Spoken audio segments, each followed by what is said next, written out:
باللہ من الشیطان الرجیم بسم اللہ الرحمن الرحیم وَإِذْ قَالَتْ أُمَّةٌ مِّنْهُمْ لِمَ تَعِظُونَ قَوْمًا اللَّهُ مُهْلِكُهُمْ أَوْ مُعَذِّبُهُمْ عَذَابًا شَدِيدًا قَالُوا مَعْذِرَةً إِلَىٰ رَبِّكُمْ وَلَعَلَّهُمْ يَتَّقُونَ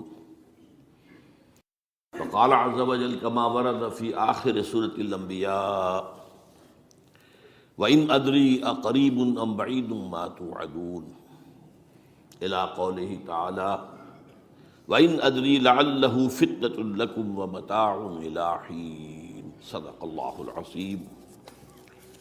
وعن سلمان الفارسی رضی اللہ تعالی عنہ قال قال رسول اللہ صلی اللہ علیہ وسلم لا يرد القضاء إلا الدعاء ولا يزيد في العمر إلا البر رواہ الامام الترمذی رحمہ اللہ۔ رب اشرح لی صدری ویسر لی امری واحلل عقدۃ من لسانی یفقہوا قولی۔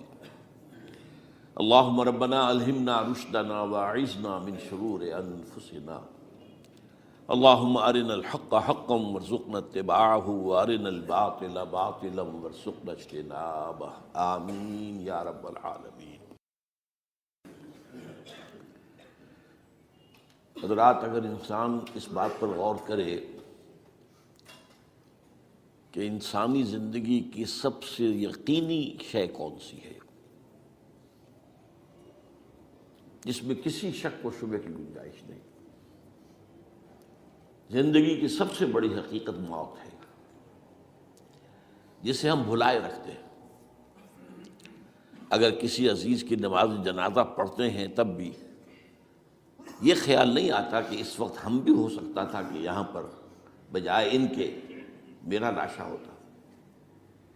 کچھ تھوڑی سی تو ہوتی ہے، قبر میں جب اتارتے ہیں کسی عزیز کو تو کچھ نہ کچھ احساسات کے اندر کچھ حرکت ہوتی ہے، لیکن بس واپس آنے کے بعد پھر آدمی بھول جاتا ہے موت کو۔ لیکن قرآن مجید نے لفظ یقین استعمال کیا ہے موت کے لیے۔ سورہ حجر کی آخری آیت ہے، حضور سے خطاب کر کے فرمایا وَاعْبُدْ رَبَّكَ حَتَّى يَأْتِيَكَ الْيَقِينُ۔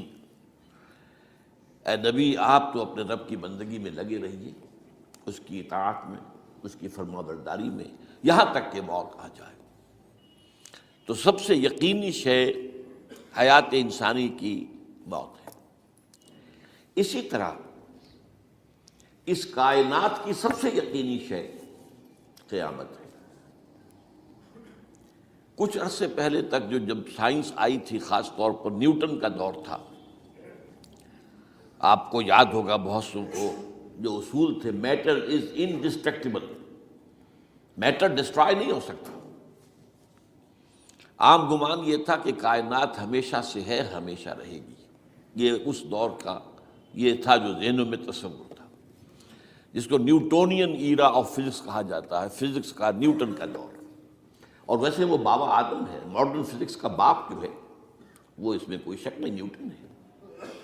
ڈاکٹر مائیکل ہارٹ کی کتاب کا کئی دفعہ تذکرہ میں نے کیا آپ سے کہ تاریخ انسانی کے 100 اشخاص چن لیے جنہوں نے تاریخ کے دھارے کو رخ موڑا، اور ان 100 میں پھر گریڈیشن قائم کی، a selection and gradation of the 100 most influential personalities of human history۔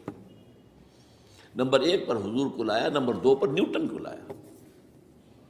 یہ ساری جو آپ دیکھ رہے ہیں سائنس کی ترقیاں اور اس کے اکتشافات، انکشافات، ایجادات، یہ سب جو ہے اس کا بابا آدم نیوٹن ہے۔ لیکن نیوٹونین فزکس کے اندر بہت سی خامیاں تھیں جو بعد میں واضح ہوئی ہیں، اور آج کا دور آئنسٹائن ایرا کہلاتا ہے یہ۔ تو اس وقت یہ تھا کہ میٹر انڈسٹرکٹیبل ہے، اب کہتے ہیں نہیں، میٹر تو ڈسٹرائے ہو سکتا ہے، it can change into energy at any time. اور آج تصور یہ ہے کہ اس کائنات کا آغاز بھی ایک خاص وقت پر تھا، بگ بینگ، جس کا ذکر کئی دفعہ میں کر چکا ہوں، اور ایک وقت میں یہ کائنات پھر ختم ہو جائے گی۔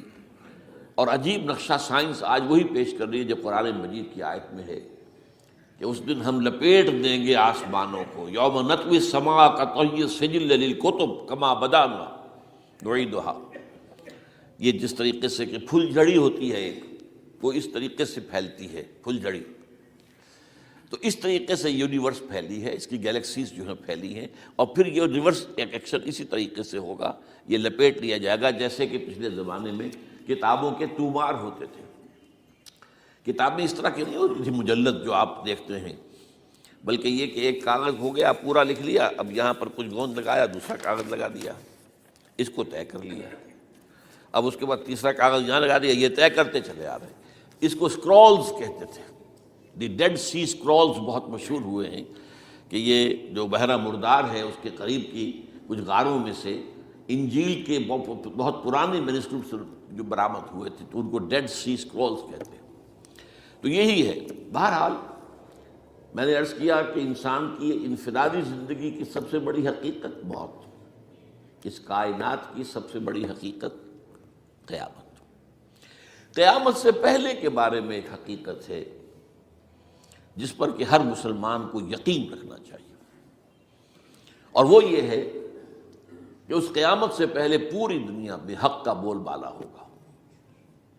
اچھا، یہ وہ بات ہے جو دنیا کے اکثر مذاہب میں ہے، اکثر مذاہب میں، اور خاص طور پر جو تین یہ مذاہب ہیں جنہیں ابراہیمی مذاہب کہا جاتا ہے، یہودیت، عیسائیت اور اسلام، جو صراحت کے ساتھ ہے۔ یہود کے ہاں بھی عقیدہ موجود ہے، عیسائیوں کے ہاں بھی ہے، مسلمانوں کے ہاں بھی ہے کہ اس سے پہلے، اس کائنات کے ختم ہونے سے پہلے، اس زمین کی قیامت آنے سے پہلے اس پر اللہ کا دین غالب ہوگا، کنگڈم آف ہیون اور ارتھ۔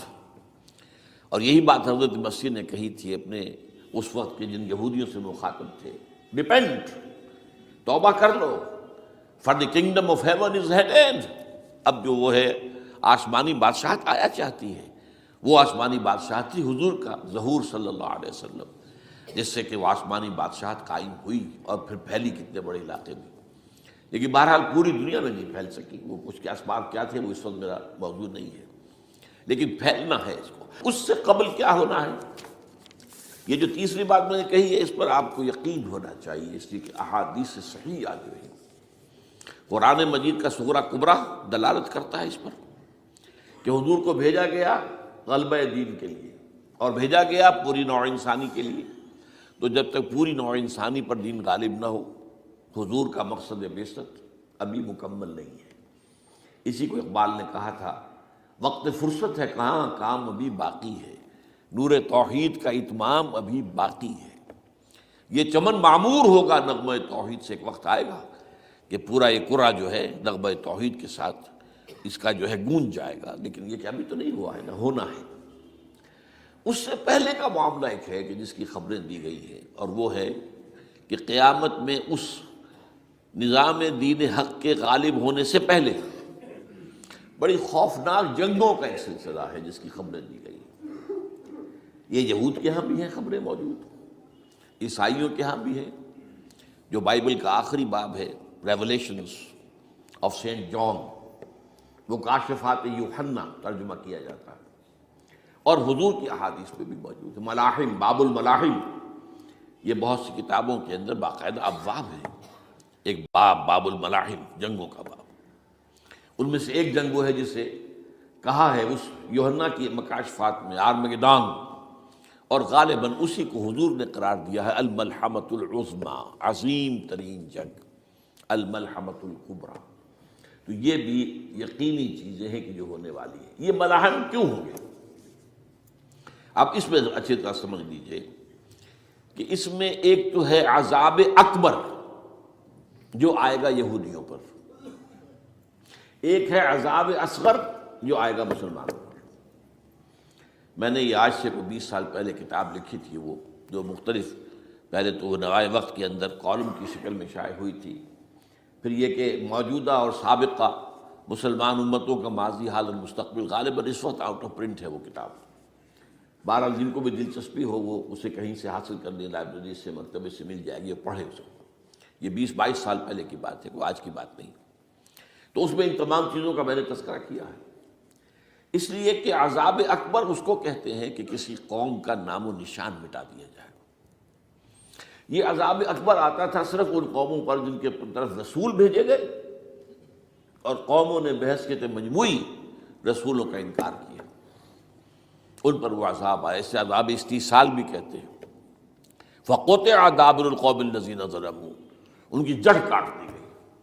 ایک جڑ کاٹنا ہوتا ہے، درخت کو کاٹنا ہوتا ہے، درخت تو کٹے گا تو پھر دوبارہ جڑ میں سے شاید وہ نکل آئے، لیکن نہیں، جڑ سے اکھیڑ۔ لا یری الا مساکنہم، یہ عذاب جو ہے اب کسی قوم پر نہیں آ سکتا، اس لیے کہ اب کوئی رسول تو آئے گا ہی نہیں، لیکن ایک قوم پر یہ تاریخ کے قرضے کی حیثیت سے موجود ہے، اور وہ قوم یہود ہے۔ ان کی طرف رسول بھیجے گئے حضرت عیسیٰ ابن مریم، رسولا الی بنی اسرائیل، اور انہوں نے یہ بات تو بہت دور کی تھی کہ مانتے انہیں اور ان پر ایمان لاتے، الٹا جو کچھ کیا ہے آپ کو معلوم ہے، انہیں ولد الزنا قرار دیا، جادوگر قرار دیا، واجب القتل قرار دیا، اور اپنے بس پڑتے سولی پر چڑھوا کر دم دیا۔ حالانکہ بات ہوا یہ نہیں ہے، اللہ نے انہیں اس سے پہلے ہی زندہ اٹھا لیا آسمان پر، دوبارہ وہ آئیں گے۔ بہرحال لیکن اس قوم کے اوپر وہ عذاب جو ہے وہ قرض ہے تاریخ کا، وہ قرض ادا ہوگا۔ حضرت مسیح علیہ السلام ہی آئیں گے دوبارہ، اور ان کے ہاتھوں اس امت کا خاتمہ ہوگا، ایک ایک فرد ختم ہو جائے گا۔ یہ جب میں نے یہ باتیں کہی تھی تو امریکہ میں یہودیوں نے بڑا شور مچایا، میرے خلاف جو ہے ان کی ایک مہم نکلی یہودیوں کی طرف سے کہ اس کی کتابیں وغیرہ، اس کے ویب سائٹ بند کرو، یہ جو ہے اینٹی سیمیٹک ہے، یہ کہتا ہے سب یہودی قتل ہو جائیں گے۔ یہاں پر بھی جو میرے ساتھ ایک ڈائلاگ کرنے کے لیے کوئی 12-13 پروفیسر آئے تھے امریکہ وغیرہ سے، ان میں سے جو یہودی تھا تو اس نے بہت ناراضگی کا اظہار کیا، آپ کہتے ہیں سارے یہودی ختم کر دیے جائیں گے، یہ بات ظاہر بات ہے پیلیٹیبل نہیں ہے۔ لیکن پھر ہمارے ساتھی جو وہاں پر تھے امریکہ میں پریشان ہوئے کہ آپ کے خلاف یہاں پر اب یہ مہم شروع ہو گئی ہے، تو میں نے بتایا کہ یہ تو جو زائنسٹ ہے، جوش زائنسٹ، اور اس کے ساتھ ہے کرسچن زائنسٹ۔ کرسچن زائنسٹ کا رسالہ نکلتا ہے ٹرمپٹ، دی فلاڈلفیا ٹرمپٹ، اس کے مدیر نے خود لکھا ہے کہ 80% یہودی قتل ہو جائیں گے۔ اس کو میں نے یوں سمجھا ہے کہ 20% وہ ہوں گے کہ جو حضرت مسیح کی آمد ثانی پر ایمان لے آئیں گے، وہ بچ جائیں گے، لیکن باقی جو اڑے رہیں گے اس کے بعد بھی تو وہ ختم کیے جائیں گے۔ تو یہ عذاب الاکبر جو ہے تاریخ کا ایک قرض ہے کہ جو ادا ہوگا، ورنہ کسی اور قوم پر یہ عذاب اکبر اب نہیں آ سکتا۔ لیکن دوسرے درجے میں یہ عذاب ہوگا امت مسلمہ پر۔ امت مسلمہ بھی تو عذاب کی مستحق ہو گئی ہے۔ وہ عذاب جو یہودیوں پر بہت پہلے آئے تھے، ضربت علیہم الذلۃ والمسکنۃ وباؤوا بغضب من اللہ، یہ تھا کہ نہیں تھا؟ حالانکہ انہوں تو یہ خیال تھا کہ we are the chosen people of the Lord, ہم تو اللہ کی منتخب قوم ہے، وی آر دی، قرآن کہتا ہے کہ ان کا قول یہ تھا نحن ابناء اللہ واحباؤہ، ہم تو اللہ کے بیٹوں کی طرح ہیں اور اللہ کی جو ہے بہت چہیتے ہیں۔ کہ عذاب آئے، نبوکڈنضر کے ہاتھوں آیا، اسیرینز کے ہاتھوں آیا، پھر یونانیوں کے ہاتھوں، الیگزینڈر دی گریٹ کے ہاتھوں آیا، پھر رومنوں کے ذریعے سے آیا، اور پچھلی صدی میں جرمنوں کے ذریعے سے آیا۔ تو عذاب آئے، یہ عذاب تو، لیکن قوم ختم نہیں ہوئی۔ وہ عذاب اکبر نہیں تھے، یہ عذاب مختلف حصوں میں آئے اور بڑی بڑی تباہیاں آئیں، لیکن وہ عذاب اکبر نہیں تھے۔ اسی طرح کے عذاب ہم پر بھی آئے، ہم پر کروسیڈرز آئے اور لاکھوں مسلمان قتل ہوئے۔ یروشلم ہمارے ہاتھ سے 88 برس تک نکلا رہا، اور اس پر عیسائیوں کا قبضہ رہا، ندیاں خون کی بہہ گئی مسلمانوں کی، اور پورا میڈیٹرینین کا ایریا جو ہے تقریباً قبضے میں رہا ہے عیسائیوں کے۔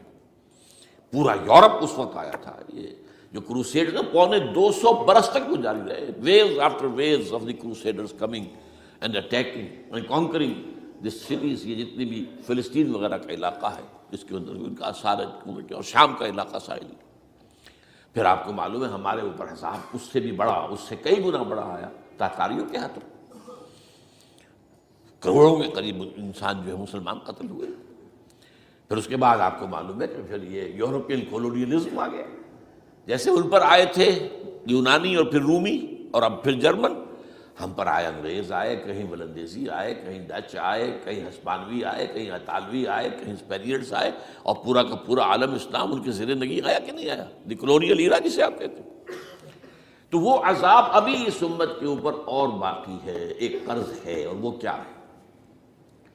یہ کولونیل ایرا جب ختم ہوا ہے، ہم آزاد ہونے شروع ہوئے، اب یہ ہمارے لیے ایک امتحان کا مرحلہ تھا بہت بڑا۔ آزاد ہو کر تم کیا کرتے ہو؟ پہلے تو ہم کہہ سکتے ہیں کیا کریں، ہمارے اوپر تو ہم تو مجبور ہیں، ہمیں غلام بنا لیا انگریزوں نے آ کر، ہمیں فرانسیسیوں نے غلام بنا لیا، ہمیں اطالویوں نے غلام بنا لیا، ان کی طاقت کے آگے ہم بے بس ہیں، لاچار ہیں.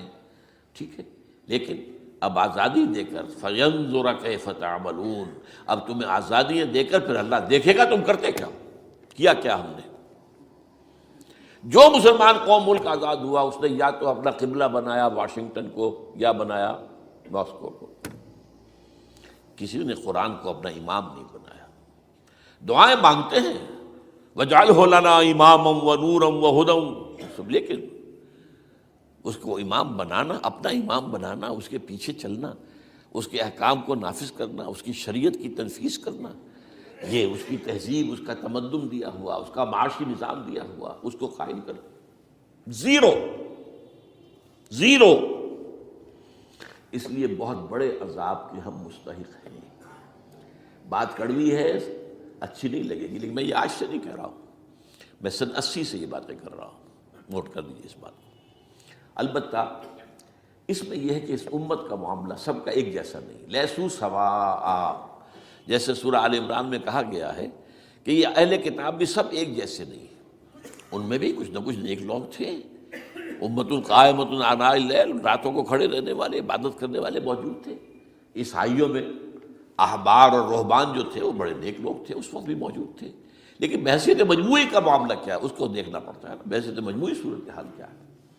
تو صورتحال کیا ہے کہ ہم نے کہیں بھی اللہ کے دین کو قائم نہیں کیا. مذہب تو ہے، لیکن ظاہر بات ہے کہ جرم جو ہے تو پوری امت کا، لیکن سب برابر نہیں ہے. سب سے بڑے مجرم عرب مسلمان. کیوں؟ انہیں اللہ نے جو مقام دیا وہ کسی اور کو نہیں دیا. حضور ان میں سے تھے، یہ رتبہ بلند ملا جس کو مل گیا، رسول عربی ہے نا. نمبر 2، ان کی مادری زبان میں اللہ کی کتاب موجود ہے، انہیں اس کو سمجھنے کے لیے کوئی نئی زبان پڑھنے کی ضرورت نہیں ہے. کوئی ہمارے لیے تو یہ صرف پڑھیں، نحو پڑھیں، یہ پڑھیں، وہ پڑھیں، تب کہیں جا کر اپنی آنکھ سے قرآن پڑھیں، ورنہ ترجمہ پر گزارا کریں. ترجمہ ظاہر بات انسپائر نہیں کر سکتا آدمی. ترجمہ تو سیکنڈ ہینڈ نالج ہے. جب آپ ترجمہ پڑھ رہے ہیں تو گویا کہ آپ اس مترجم کی آنکھ سے پڑھ رہے ہیں، اپنی آنکھ سے تو نہیں پڑھ رہے. لہٰذا یہ سب سے بڑا عذاب تو ان پر آنا ہے. وہ جو میں بیان کر چکا ہوں گریٹر اسرائیل کے قیام کا معاملہ کیا ہے، تباہی تو انہی ملکوں پر آئے گی نا. وہ شام ہے، عراق ہے، اس کے لیے پہلا قدم اٹھایا تھا، ابھی تو اس کو ناکام بنا دیا ہے. اللہ تعالیٰ کی جو بھی حکمت ہے. جو عراق پر حملہ تھا وہ اصل میں اس لیے تھا کہ گریٹر اسرائیل کی طرف پہلا قدم تھا. شیرون نے کہہ دیا تھا، یہ جو پڑا ہوا ابھی کہیں مرا نہیں ہے، اس نے کہا تھا جیسے یہ صدام کی حکومت ختم ہوئی ہے، اس کے مجسمے گرائے گئے ہیں کہ ان قریب عراق پر ہمارا قبضہ ہوگا. یہ اصل میں تھا اس گریٹر اسرائیل کی طرف پہلا قدم.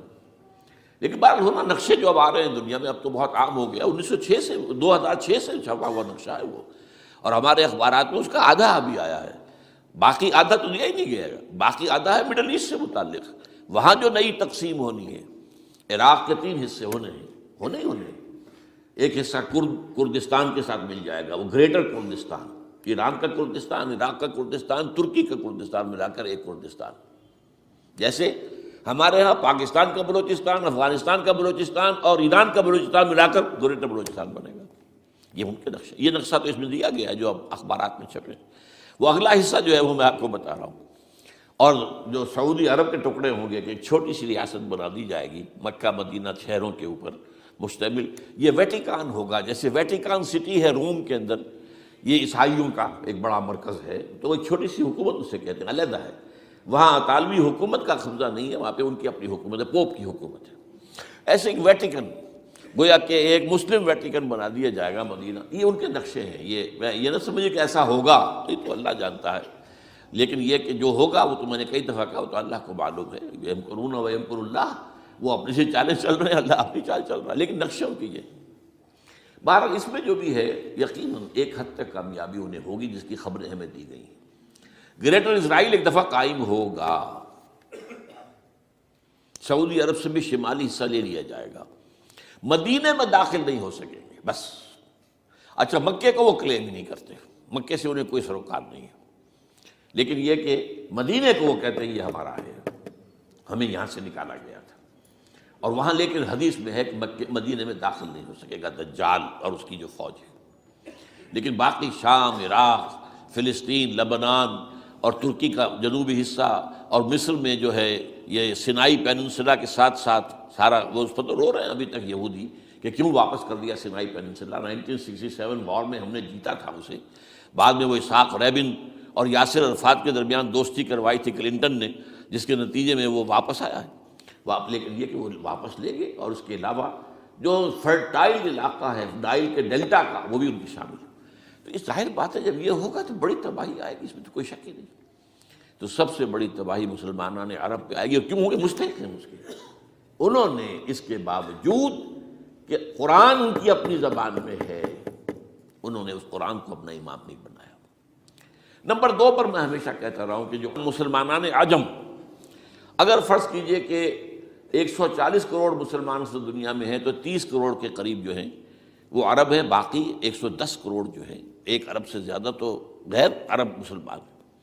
ان میں سب سے بڑے مجرم جو ہیں وہ ہم مسلمانوں نے پاکستان، ہم نے ایک تقسیم کرائی اسلام کے نام پر، ہم نے کہا کہ ہم اسلام کا نظام قائم کریں گے، اور اللہ نے ہمیں معجزے کے طور پر ملک عطا کر دیا پاکستان۔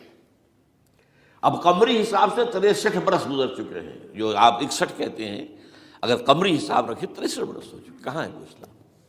لہذا مستحق۔ لیکن اب اس میں یہ ضرور ہے کہ ابھی پاکستان کے معاملے کو میں سمجھتا ہوں کہ ہینگنگ ان دی بیلنس والا معاملہ ہے، ابھی نہیں کہہ سکتے، اللہ تعالیٰ شاید کوئی توفیق دے دے، کوئی معجزہ ہو جائے، کیونکہ میرا تو یقین یہ ہے کہ یہ قائم بھی معجزے سے ہوا ہے، جس پر میں نے تفسیراً کتاب میں لکھا ہوا ہے اپنی استحکام پاکستان، اور اب کوئی دوبارہ معجزہ ہو سکتا ہے، اور وہ معجزہ کیا ہوگا کہ پوری قوم میں توبہ کی ایک کیفیت پیدا ہو جائے، اللہ کے کرنے سے ہو سکتی ہے۔ تمام انسانوں کے دل جو ہے اللہ کی 2 انگلیوں کے مابین ہے، حضور نے ہمیں خبر دی ہے، جدھر چاہتا ہے پھر دیتا، تو کوئی عجب نہیں کہ ایسا ہو جائے۔ بہرحال اس اعتبار سے میں آپ سے عرض کر رہا ہوں کہ یہ پاکستان کے بارے میں نے جو آپ کو 2 آیتیں سنائی ہیں سورہ انبیاء کی، اس آخر کے حصے میں آئی ہیں سورہ انبیاء میں، وَإِنْ أَدْرِي أَقَرِيبٌ أَمْ بَعِيدٌ مَا تُوعَدُونَ۔ دیکھو لوگوں، مجھے یہ معلوم نہیں ہے کہ جس عذاب خداوندی کا تم سے وعدہ کیا جا رہا ہے وہ قریب آ گیا یا دور ہے۔ یہ حضور سے کہا جا رہا ہے، قل، آپ یہ کہہ دیجیے، ان ادری اقریب ام بعید ما توعدون۔ ساتھ ہی یہ بھی فرمایا وَإِنْ أَدْرِي لَعَلَّهُ فِتْنَةٌ لَكُمْ وَمَتَاعٌ إِلَىٰ حِينٍ، اور مجھے نہیں معلوم، ہو سکتا ہے کہ یہ تمہارے لیے ایک فتنہ بن کر معاملہ آ گیا ہو اور ابھی تمہیں اور مہلت دے دی جائے۔ اس حوالے سے ہم نہیں کہہ سکتے، اب آپ کو معلوم ہے میں تفصیل سے بیان کر چکا ہوں جس طریقے سے مجموعی طور پر پاکستان کا گھیراؤ کیا گیا ہے، اور جس طریقے سے یہ جتنا نیو کونز کا اور کرسچن اور جو جیوش زائنسٹ ہیں، اور اب ان کے اندر اضافہ کیجیے ہندو زائنسٹ کا، اب یہ جس طریقے سے گھیرے کے اندر لے رہے ہیں پاکستان کو، جس طرح بھارت کی فوج افغانستان میں بھی آ رہی ہے، اس نے اپنے کتنے قونصل خانے کھولے ہوئے ہیں افغانستان میں، کس لیے؟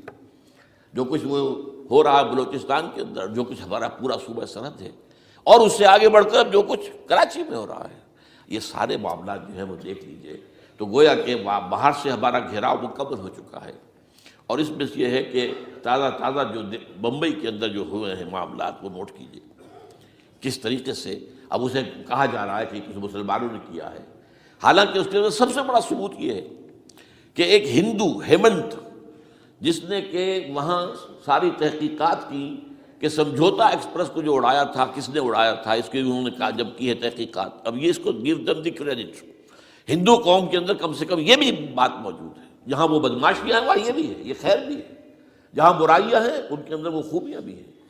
ان کا ایک کمیشن ہے، اس نے صاف ایک ہندو کو، اور ہندو بھی سرونگ کرنل کہا یہ ہے ماسٹر مائنڈ، اس نے کروایا، اور وہ گرفتار ہوا، serving kernel of Bharat army. تو اب ظاہر بات ہے کہ اس کو مارا گیا ہے ممبئی میں، اس کو مسلمان کاہے کو مارے گئے؟ مسلمانوں کا تو وہ کہ محسن تھا، وہ مسلمان کس وجہ سے اسے مارے گئے؟ اسے مارنے والے کون ہیں؟